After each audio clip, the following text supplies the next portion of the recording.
Hey gearheads, and welcome to Garage Talk, a discussion about all things automotive.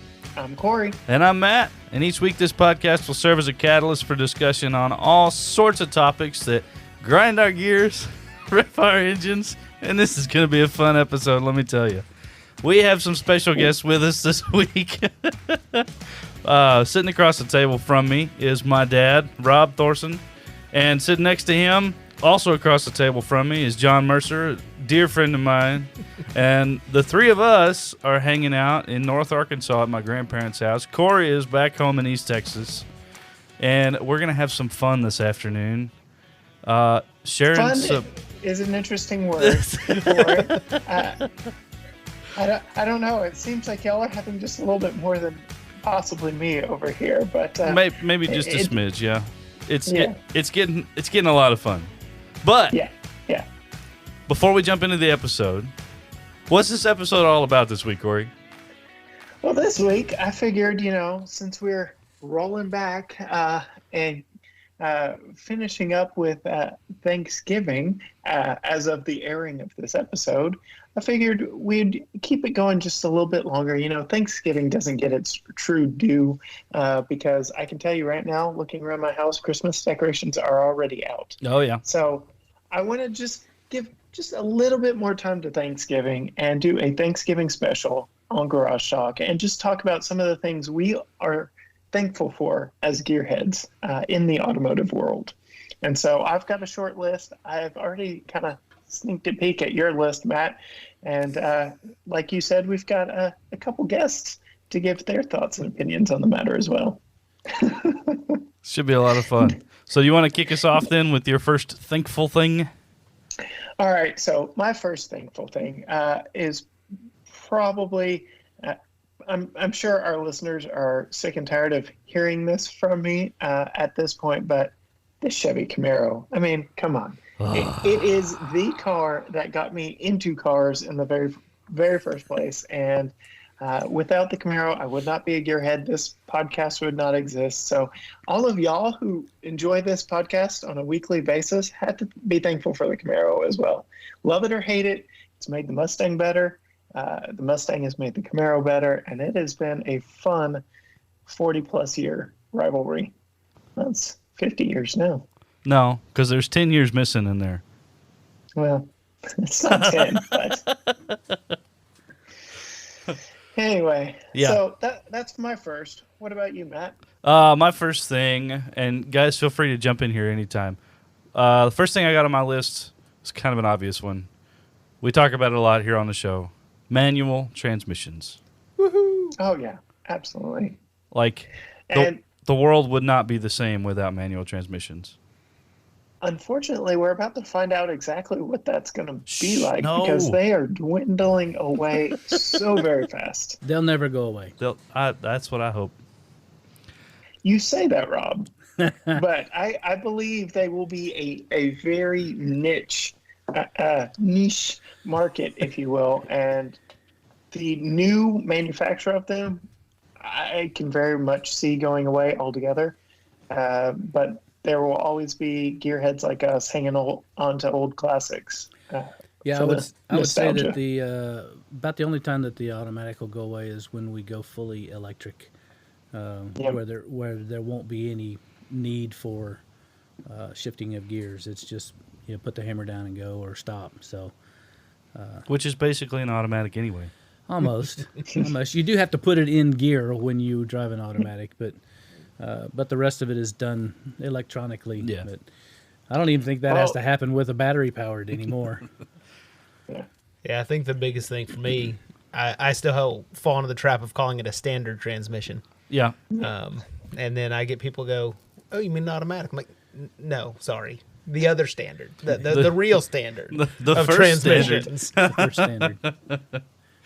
The original standard. There was no other. Well, we all have to be grateful, first of all, for if I can say it this way, at least we have to be grateful, first of all, for the Europeans who helped create the automotive industry to begin with, and we wouldn't have them over here if it weren't for them over there that started the whole mess. So You mean Henry Ford isn't the originator of the automobile? That is correct, Matthew. Sorry to burst that bubble, Marco. but no. Chevrolet actually started I building cars before Henry Ford did. So. got to rethink my whole life now. I think Yes, he you just do. broke Yes, his you little do. Ford heart over there. So. Matt, that statement is true, but I don't think it's necessarily tied to the car industry. Not just. Man, That's bubble number 2, isn't it? kicking me while I'm down. Golly. Well, you are wearing that shirt right now. And for those of you purely listening, it's an ugly shade of red, and it's got a pig with some funky teeth on it. I don't know what's going on over there. Hey, could be another shade of maroon. That's it. So at least it's this one. So, I mean, I'm hanging out in North Arkansas. I may as well be, wearing the colors, right? I'm an There you Arkansas go. fan to heart anyway, so. Yeah. What about you All guys? right. Who's up? So I would say, for me, my most thankful thing as far as engines or as far as cars go, is engines that run. As Matt can attest to, I have a sordid history on Indeed. cars, and that has not always been the case given the vehicles mean- that I have driven. You mean the So exploder didn't always work? between the Exploder and Little Red's stints in and out of Matt's garage Yeah. at various lengths of time, ranging from a day to what was that, like 3 months? Engines that run is the first thing that I am thankful for as far as vehicles go. And in the meantime, you get to think- drive a Ford, so. And I gave it back as quick as I could. I think your biggest problem there, John, was the fact that you were relying on 90s American automotive Touche. technology. Yeah. It was not a high point for American automotive engineering. Touche. Yeah. Possibly true. Yeah. Possibly true. You got one on the list? Automotively thankful. Again, I would go back to the European element of this thing, because without He's going to go there, isn't true, genuine, and in the States, Ford did a good job of making the vehicle available to everyone, putting it on the assembly line, making things very basic so that most regular people could afford to buy and utilize it.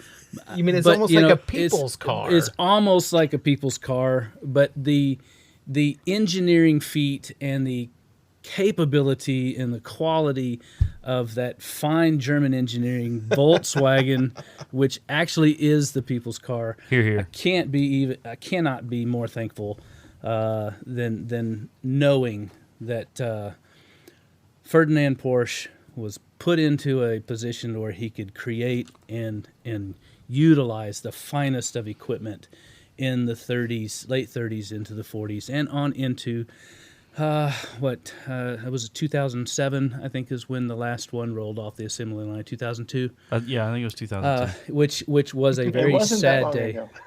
Very sad day in my heart. Although the Brazilians were making them, it's okay. It was still Yeah. true to the air-cooled engine, the efficacy of modern ingenuity from 1939 all the way to 2002 and beyond. I don't think just- we have ever had words anywhere near that big. I'm just so to be honest, I was thankful to be able to say it properly. So. Okay, all right. And I'm sorry, Corey, That's- I did that's jump in why I on you didn't on even that. touch it. My next one goes very much hand in hand with my first one, because you can't have one without the other, and if you do, it's a sheer travesty. And that is the V8 engine, the good old American V8 engine at that. I believe my favorite one that I am still yet to experience the sheer thrill of driving around is the 302 that was put in my all-time favorite car, the 1969 Camaro Z28. It was in the 67 and 68 too, but yeah, the good old American V8 engine. There's nothing like it. There are many different sounds that you get from them. I can tell you a Mustang from a mile away. They just have a very unique sound. Dodge, the whole FCA group is doing something crazy with their Hellcat line of engines. And, it's just, It's the workhorse of the American musclehead. I can agree with you there, Corey, because my 2.5 Jeep Wrangler Chrysler motor just has its own sound of itself. Yep. Is Yeah, that what you were referring to? No, we're not talking about the clatter that it generates. Oh, were you talking about the exhaust? The lane? exhaust The note exhaust- in the exhaust- particular. yeah, Yeah. exhaust note. Yes. Well, it does have like 3 different sounds that come from the exhaust area. So Now you're just bragging. I know, yeah. So Bragging or complaining? hey, With I'm the with Jeep, John on this it's one. only 3, so I'm with John on this one. It's still running. Okay, See? it's 196,000 miles, and we're still going. So That's it. America. All right, Matt. Oh, me next. All right. Let's see. I got some good ones on this list. Let me pick out a good one here. I'm gonna go with fuel injection. And hear me out on this, because I am not one who lusts after technology at all. No, you are not. That would be my wheelhouse. But I do appreciate efficiency and the using the technology to make things better and faster and more controlled, and the fact that we can so finely tune to the millisecond how long a fuel injector is open and shut on an engine to maximize the efficiency of that engine is just incredible. Yep. And it does just that. Fuel injection, while it isn't entirely necessary for blown applications or power outers or anything like that, it definitely makes it easier, and fewer things go boom when when you're able to control the fuel that precisely. So Only the things that are supposed to go boom, go boom. right. Yeah. John. So my next thing on my list would have to be trucks and truck variants. And I say truck variants because you have everything from the Ute. Yep. You've got I love the Ute. Oh yeah. you've got the El Camino. Yeah. You've got the I'm gonna get this wrong. The Subaru Forester. no, the The Brat. Baja. The and Baja, Brat. that's the Come on. one. The Brat. Well, the It's Brat Val first. Brat. Hey, you invited me on the show, okay? Subaru Brat. Okay. Okay, the Subaru Brat, but all variants of trucks in general. Yeah. Because you can move with them, you can lounge in them, you can just do gnarly things to the body, Oh, yeah. and just make them amazing. Yeah.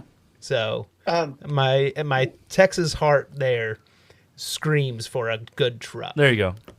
So my question on the matter is, I have to do it, Matt. Don't hate me for this. Where does the Ridgeline fall into this? That is a toy. That That's goes a to the, toy truck. that it's goes back still to a truck. to the question of the El Camino and the Ranchero. We still don't know if it's a truck or a car. That's the Ridgeline. And if I all think the it was a rumors are decent true, the attempt. upcoming Ford Maverick will be kind of towing that line a little bit as well. I think it'll be a little more car than the Ridgeline is Well, pilot. I've seen some photoshops.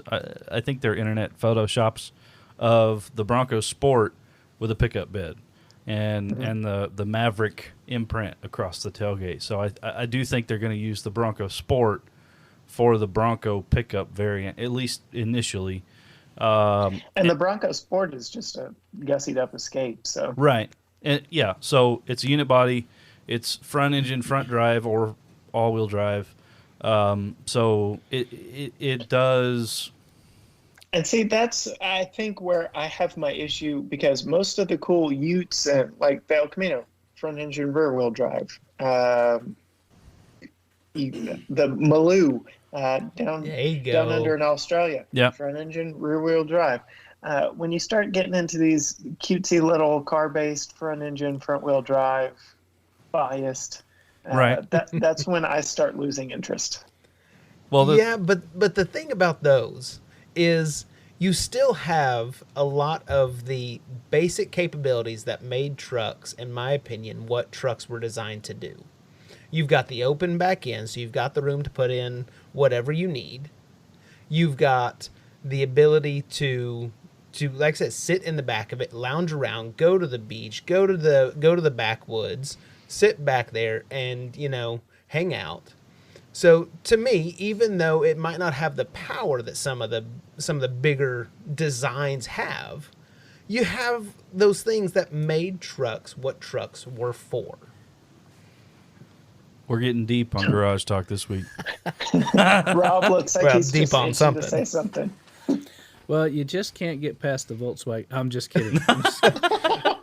Although we before we move, really do need to get past the Volkswagen pickup. So that was, I say before we move too far beyond that, I did see the other day the newest Jeep truck body. Yeah. It caught my eye. Yeah. I was really impressed. I have no idea about the specs. Matt can attest that's not my strong suit. But looks wise, I was really impressed with it. The Gladiator? Yes. Yeah. Yeah. Well, I can tell you from driving several on an off-road course, I went one in my driveway yesterday. Yeah. I very much want one. I don't know if I shared this on the podcast before. My wife's been on, but we've gone back and forth, mostly back on the Gladiator, and she is not particularly a fan of the styling, which I can see where she's coming from. It's not the most beautiful vehicle out there, and it's got a longer bed than you would expect on a mid-sized crew cab, which I know is right up Matt's alley. Oh, yeah. He loves the long beds. But I would have figured I wanted a Wrangler really, really badly. My wife feels like our next big purchase should be a truck for everything that you mentioned earlier, John. Just the utility of them, being able to haul stuff around, this, that, and the other. And so when the Gladiator was announced, I was like, there you go. that's it. It's everything I want in a Wrangler and a truck.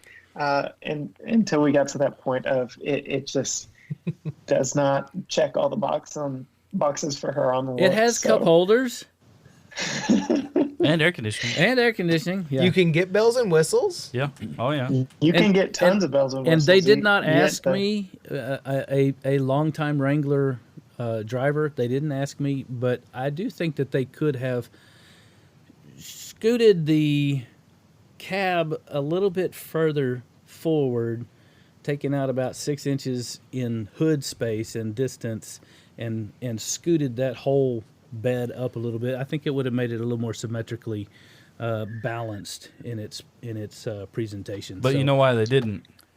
Because they are they and I am me. So Money. They're Yeah. just reusing They- Wrangler They parts. did it for money. I don't So- think, and Cory, I bet you could clarify this, but I don't think the wheelbase from JK Unlimited or JL Unlimited to Gladiator is any different. Oh no, it is different. It is different? yeah, a it's much different. Yes, That's what I was thinking. and you can tell it immediately hopping behind the wheel of one to the other. Okay. The longer wheelbase on Gladiator, you feel it instantly. It's a much smoother ride. Okay. It's a lot longer. It's a completely unique frame. Yeah. But the reason why its dimensions are what they are is because they are reusing a lot of Wrangler parts. All 4 doors are Wrangler doors, which is why you see that notch taken out of the back Yeah. Right. of the rear doors. That's where the the wheel goes on a Wrangler. Yes. But there's still a lot of room back there behind it before you get to the wheel on the Gladiator. And what I've been seeing a lot of on the online forums is the Jeep faithful just dying for a regular cab Yes. version. Yes. Absolutely. I would love to see that. Or a cab and a half or a cab and a third Yeah. styled. The Where classic there's extended cab idea. well, not necessarily room for people, but at least for a little bit of stuff behind there to Yeah. give it that the old Cherokee styling idea. So Not last year, and it may not have been the year before that, but at Easter Jeep Safari, they did bring a concept called the J6 and it was a Gladiator, a single cab Gladiator. Nice. And I think that one may have been the one that shared the wheelbase with the stock Unlimited JL. Right. Okay. And it looks amazing. It Good. looks Yeah. really, really good. See, Yeah, I would say the biggest problem with the Gladiator is its side profile dimensions. The bed is low and long, and the wheelbase, the rear wheel is a little too far forward for me, Yes. which hurts with the departure angle, and a lot of people have seen that. But all of that is corrected by a 2+ inch lift and taller tires. Because enough. if you lift that Gladiator up off the ground just a little bit more, all those proportions, they're washed away, and I love it. So they're putting one the- on 35s or 37s. Yeah. So they're talking about putting the 392 in the JK, JL, yeah. in the JL. JL. Is it in the Ruby? Is it going into the Gladiator? So when I was talking to the Jeep guys at a press event that I was at, we were standing next to the 392 Concept Wrangler at the time, and they were tight-lipped on all of this. I would not be surprised. So it took a year to get the EcoDiesel from the Wrangler into the Gladiator, and I drove one. I loved it. I do believe that would be the one that I would option if I were buying one. Gladiator, that is. Probably not the Wrangler I'd buy, but that's a whole nother story. And I could see it coming. I could definitely see it coming. That'd be nice. Then it would truly make it a mid-sized truck capable of doing what a mid-sized truck should do. Yeah, except it still only weighs 4,500 pounds, so the towing capacity won't increase that much just because you're adding 2 cylinders and like 150 horsepower. Most towing numbers are restricted by the brakes more than anything else. Okay. Got to be able to stop it. Yeah. Yeah. Okay. Second thing, I guess, is where we were at on the rounds on Thankful. I guess the simplicity of just having a vehicle. I know that several manufacturers have kind of begun to really fine tune specifics and ideas to kind of make a smaller option based, or the bells and whistles will always be there, so on. But I think there does come a point where there's too many options for people to choose from, and the manufacturers don't get happy because these aren't selling, and people aren't happy because that's all that's left. And so the simplicity of it is, I think that that we've come back around into here now 2020, or can I say that? You can say that. I can That's say okay. that year? Yeah. Okay. Mhm. In the year of our Lord, 2020. And be Now able you're to getting say political with it. It's- careful. our Lord Jesus Christ. Maybe that would be better. But the idea of it is really being able to find something that is suitable for your needs and even for your wants and desires. I've said for a long time, we don't do things in America because we have to or because we need to. We do things in America because we want to. oh yeah. And in a lot of aspects, that is the freedom that we get. I'm thankful for those freedoms. I'm grateful for the freedoms that we've been given. And it does mean that I get to have options and to choose a few things here and there. But it also means that I have to be responsible with the options and the choices that I make. Sure. Yeah. But even in that, being grateful that I can find something that fits the need for the usage of which I've been involved in and lived in, and we ended up moving from Houston to Arkansas, and I traded a pickup truck, which I really enjoyed. It was the youngest vehicle we'd ever had, and it was only 4 years old at the time, but it had 117,000 miles on it, and was thoroughly used. It was the work truck from the place that I worked at. And before we left to enter another phase of our lives, I traded it for a 1983 S10 Chevy S10 Blazer, 2-door. 4 doors were not an option back then for that style of a deal, and we took that little rig and utilized it for a lot of different things in the ministry that we were involved in, being able to travel to and from, and we have since, of course, Rhonda, my wife, says that we have been for years in the foster car business. But it has always been that we have purchased a vehicle gratefully with the needs of our family involved and the needs of our business and our ministry involved. So I'm truly grateful for the idea that yes, we have options, but also that there is something there that can be utilized for a bigger purpose. Nice. So this one is kind of self-serving, but I am thankful for car shows, not just the one that we just completed last month with Garage Talk's first ever Unlikely Heroes car show. Kudos. Thank you. But car shows in general and car culture and getting to spend time with other gearheads, get to talk shop, just about all the crazy things we've done in cars, all the crazy cars that we've had, done to cars, etc. It's just, I am very grateful for car shows. Nice. I would agree. I definitely would agree. I am thankful for gracious police officers. That could be a devoted whole nother episode. Probably Matt. So. I have been blessed to, and I do believe it is a blessing because there has been plenty of opportunities for police officers to have pulled me over, but I have been blessed to have not been pulled over in quite a while. And you better find some wood to start talking with. You got a long way to drive home. But I will say that the police officers that I have dealt with in the not so recent history have been very gracious and very they're out for the best interest for everybody on the road, essentially. Yes.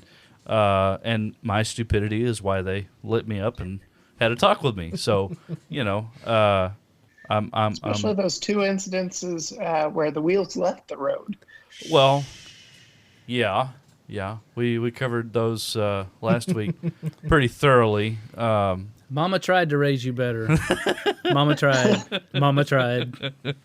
If you have but raising only goes so far as genetics. Go back and listen to episode number 40. You will hear all the story you need to about Matt piloting vehicles that. When you say piloting, it's as if they went airborne. Well, whole different connotation. The wheels did leave the ground, so. True. Very true. Very true. Yeah. Okay, so I'll go ahead and move on that one. Okay, all right. I'll save you more on Matt. So I would say my next thing that I'm thankful for is vehicles that we can fit our families in. Okay. With our next one on the way, making 3. Woohoo! That vehicles can get very tight. Yeah. But thankfully we are currently blessed with a Traverse, 2015. Sure. And it serves all of our needs. It fits 2 car seats comfortably. We opted for the pilot seats for the second row. Nice. So our eldest can walk to the back and buckle herself in. Nice. And so for me, that's really one of those that I'm very thankful for right now, that vehicles can fit things that keep us safe for our families as a whole. Yeah. because I have been in vehicles that were a little bit tight when you make the mistake of putting things like a car seat behind the driver's seat of a Mustang. That's not the smartest. Don't recommend that for any listener out there that considers that. Yeah. The Especially car a seats, rear-facing car seat. correct, with a newborn baby. Yeah. Those car seats always go on the passenger side. Yeah. Yeah. Let me save you that that cramped heartache. Yeah. Yeah. That's a nice way to put it. Yeah. Oh, yeah. So to your point about fitting family, it's not just about the people, but my goodness, you alluded to it. Kids come with a lot of stuff. Yes, and they not only do. fitting them, but their stuff. Yes. Yeah. I do believe that was Chevy's big selling point with the generation Traverse that you have against the generation Honda Pilot that Matt has, is the interior spaciousness of it. Howie Long did a whole commercial over how much stuff and people you can fit in the Traverse over the Honda Pilot. Yeah. I'll say, a little bit of wheelbase and a little extra junk in the trunk makes for a little more comfortable ride. Yeah. Yeah. The ample backside. There it is. Our plug. It is. At ample That's the one. backside. Well, and I'll take it a step further, as I alluded to earlier. Vehicles that meet the needs. We now own a younger vehicle. Well, I say we own it. We're renting it for the next 7 years from the bank. But we are Rent to own. Yes. Yeah. There you go. Yes, we do, and I do rely upon. I kind of started this whole process 2 years ago, somewhere right in there, by putting some wrenches in Matt's hands, young and early. So I've kind of created this monster, but helped develop some of that too. But I now own an Expedition, the 17 model, and I was really concerned about the twin turbos, and I called up my car guru and said, at least my Ford car guru, Cory, I'll put it that way. I called him up and I said, hey, what do I need to worry about with this 3.5 twin turbo? He says, nothing. I was like, yeah, but a friend of mine just lost one of his turbos and it was in an older generation, blah, blah, blah. And he says, well, those things are fixed now, so you should be fine. And so we were able to get something. And now I do know that it does well for us. It does well pulling a 20-foot camper. And it does well to reach 87 miles an hour in 5.3 seconds. I didn't do that, and thankfully there were no police around at the time either. So you're talking about two wheels and Private, wheels. it was a private closed road. Nothing, nothing real serious. Just because so we wheels wanted to staying try on the to ground. make a roller coaster out of your just, Expedition. just keeping all four wheels on the ground. So, but it does again serve a purpose, and it is nice to know that the technology, not necessarily all of the gadgets here and there, which it does have plenty of, and electronic technology too. But the idea, and I will allude way back to the 72 and the 69, the 67 Volkswagens that I had, where if you had a little bit of clatter in the motor, you just put a heavier weight oil in it. Yeah. And that would kind of clear it up, right? It's all good. In today's world, the specs are so much tighter and so much finer tuned now. You put anything but the recommended daily allowance of oil in any of the new ones, and you have it seize up, as opposed to just making the noise go. It will make the noise go away. So Permanently. permanently. But what great opportunities again, living in this day and age, with old cars being able to see how they were built, new cars being able to know how they're built, and again meeting the needs of families, meeting the needs of personal choices. And I am kind of curious too, Cory, on what is Chevy going to do to front the Bronco. Is there gonna be a Blazer? Is there gonna be? Oh yeah, no, they copped Inquiring out. minds want to know. They real completely copped out. a real C10 that's No. gonna come somewhere somehow. No. That's gonna be able to compete. Let me fix this for you. So, GM came out with the Blazer about 3 years before Ford finally released the Bronco, and it was a front engine, front wheel drive, unit body, crossover thing. Mall crawler. Mall crawler. There you go. crossover That's a is nice way plenty. of saying it. Yeah. 3 years later, just this year, they now have a Trailblazer. You know what the Trailblazer is? It's nothing more than a modified mall crawler. Basically, yeah. So- I don't even know that it has That- all-wheel drive. Now, it is a sharp-looking No, it rig. does- It's hey, just not the Trailblazer. the Blazer. Uh-huh. The Trailblazer is the top-selling vehicle right now as far as time on the lot. It has the shortest time on the lot of any new vehicle as of right now. That being said, the naming, I don't agree with the name of it. Thank you. It should not have been called that. No. It looks cool. Thank you. It looks cool for what it is. It's a beautiful, it's a small beautifully entry-level styled. crossover. But The it's base model only comes not with a- 3 cylinders, which I think is hilarious. And it also comes with a CVT if you don't option it right. So there are some things wrong with it. But, you know, it's a cute little crossover for what it is. But, Rob, I would love to see a rebirth of the K5 Blazer. Yes, Not gonna I happen. would love they love tried to with the see- Yukons, but they just didn't get there with No. that one either.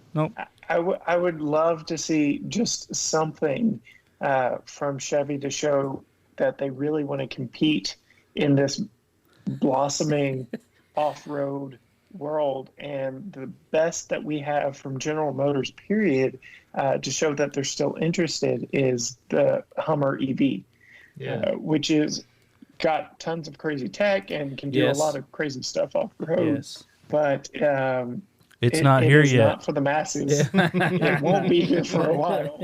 And yeah, Chevy and General Motors in general, they're just so laser focused on the future of electric that they're missing the present.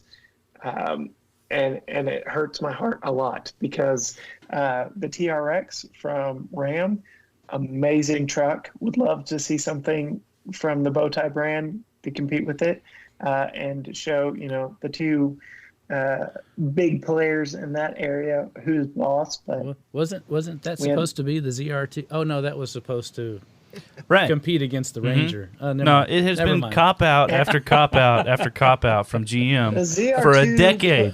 puts anything the Ranger has in the little lame trimmer package that they just came out with to shame. So in the mid-size segment, I'm sorry, the Colorado wins, but Thank you. Yeah. Okay. And Who in I their will right agree with mind- you there. I do like the ZR2 over the Ranger. I have my own issues with the ZR2.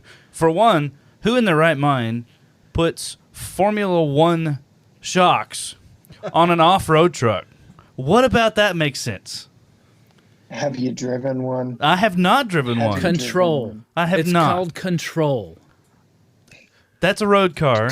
This is an off-road truck. It's supposed to jump stuff. That thing's supposed to stay stuck to the ground. Yes. Those are two totally different things, opposite ends of the spectrum. But And we know Matt likes to It get things off the works. ground. Yeah, we So, know he likes to not. The other stay on problem I ground. have with it is that the Raptor came out in 2010. The F-150 Raptor came out in 2010. And it was 2 or 3 years later before the ZR2 showed up, which is a package for the Colorado. It's not even its own being. It shares the frame, it shares the cab. Everything about it is shared with the Colorado. The Raptor, after a couple of years of bending frames from jumping, became its own vehicle. It became its own entity, and they haven't done any of that with the ZR2. And the Okay, ZR2 that's is a because Ford mid-sized had to truck. strengthen the frames because they were a Ford-designed frame. The We haven't had that ZR2, problem with the ZR2 yet. right? Because it's got Formula didn't One need shocks to. on it instead of off-road shocks.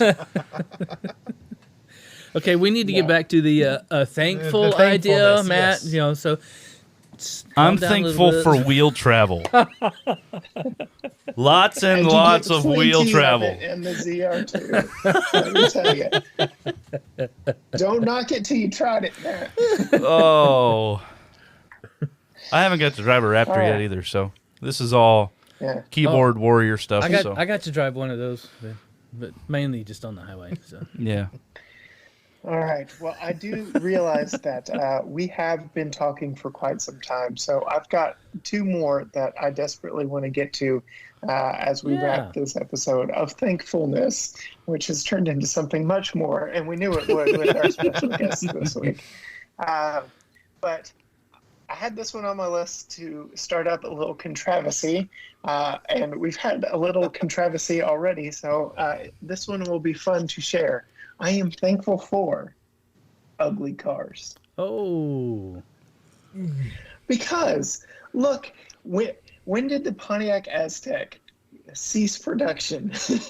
And we still bring up the Pontiac Aztek when we are talking about ugly cars or cars that shouldn't have been. Look at anything coming out of BMW's factories here lately. They are so hideous with those beaver tail, The beaver teeth. buck teeth, beaver teeth. Yeah, it's just ridiculous, but we love to criticize them. And so I am incredibly thankful for ugly cars. Yeah, there's like a whole segment of people who just want to destroy automakers for how ugly they've made vehicles. I gotta I say, I've think never the- driven an ugly car. I've never owned an ugly car. Now Rhonda had a 1981 Buick Opal, No. but that was hers. That was not mine. I'm just telling you that, and that was in a class all by itself. Just saying. Yeah. I will probably have to put links to this car in the show notes because most Americans have no idea what it is. But I think quite possibly the ugliest mass-produced vehicle I have ever come across is the Multipla. That thing is ugly. I've never even I heard will of it. put a link in the show. Yeah. I'm gonna have to pull it up on my computer Oh, and boy. show on the screen. Oh, boy. Just because. Please do, Yeah. because I'm old and I Because don't it think is. I've heard of it either. So Well, while you're pulling that up, I do remember Brace the yourself. Yugo. while you're pulling that up, Brace I'm going to share a yourself. couple others that a couple No, of. I've already Oh, you got already it. got He's it. got Well, it. go ahead then. What are you waiting on? Are you ready? Oh my yeah. Oh, like, Is that even a car? wow. That is impressively ugly. Okay, so now who's mass producing this? It's a European vehicle. I'd hope so. Yes, it is. Okay, so Yes, maybe it is. I would say that.